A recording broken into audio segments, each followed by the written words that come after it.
Manipura Chakra, le chakra du plexus solaire. Ce chakra est situé ici, au niveau du creux qui est entre les côtes flottantes, entre le foie à droite et la rate à gauche. Donc ce chakra est lié au feu.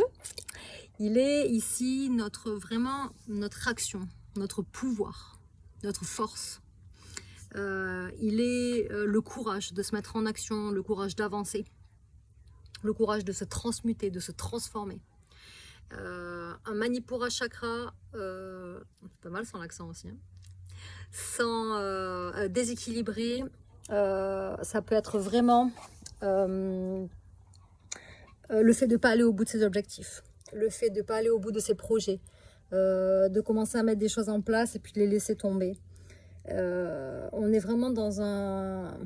On n'est pas dans son pouvoir en fait. Voilà, on n'a tout simplement pas... on a perdu le fait de prendre sa vie... comment dire? On a laissé de côté le fait de prendre sa vie entre ses mains en fait et de se dire ok, allez maintenant, go, j'y vais.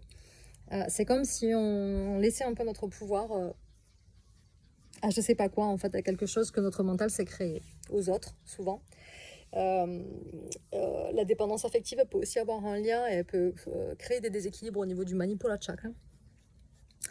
Voilà, donc l'idée c'est vraiment, et puis alors comme on est sur un chakra de feu, ça va être quand il va être sous-actif, on va dire, mais quand il va être suractif, on peut être sur de la vanité, de l'orgueil, des émotions très fortes dans la prise de pouvoir excessive, en fait, le contrôle sur les autres, etc.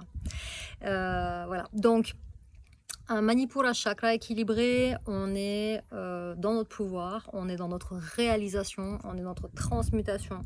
On a la force et le courage de bouger, d'avancer, de se remettre en question, de créer des projets, d'aller au bout, de persévérer. On est vraiment dans toute cette énergie-là. Voilà. Donc, écoutez, si vous sentez que vous avez peut-être un déséquilibre au niveau du Manipura Chakra ou d'un autre ou quelque chose, en tout cas, qui vous pose problème dans la vie, qui vous empêche peut-être d'avancer ou des émotions qui reviennent régulièrement ou des comportements limitants qui reviennent régulièrement, eh bien, vous pouvez me contacter. Je propose des séances d'accompagnement en ligne et je propose des soins énergétiques à distance. Donc, les soins énergétiques vont travailler sur les chakras, sur les corps subtils. On travaille, comme son nom l'indique, en énergétique.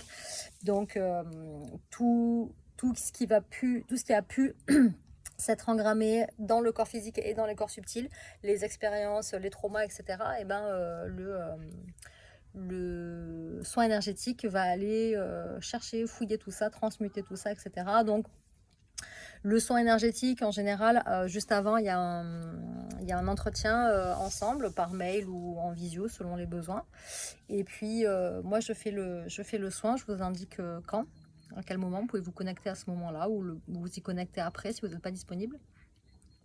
Et ensuite, je vous envoie un retour, généralement par mail, mais c'est possible aussi par message vocal, s'il y a vraiment des choses que j'ai besoin de verbaliser, des fois c'est plus simple de verbaliser les choses. Et je vous envoie aussi, selon ce qu'il y a eu, ce qu'on a trouvé, je vous envoie des outils pour travailler. Donc je peux vous envoyer des méditations, je peux vous envoyer des workbooks, pour travailler sur l'enfant intérieur ou n'importe quoi selon ce qui vient, quoi, ou couper des liens ou des choses comme ça. Voilà. N'hésitez pas à me contacter pour tout ça et puis à bientôt pour des infos spirit, tout ça, quoi. Incarne ta divinité, quoi.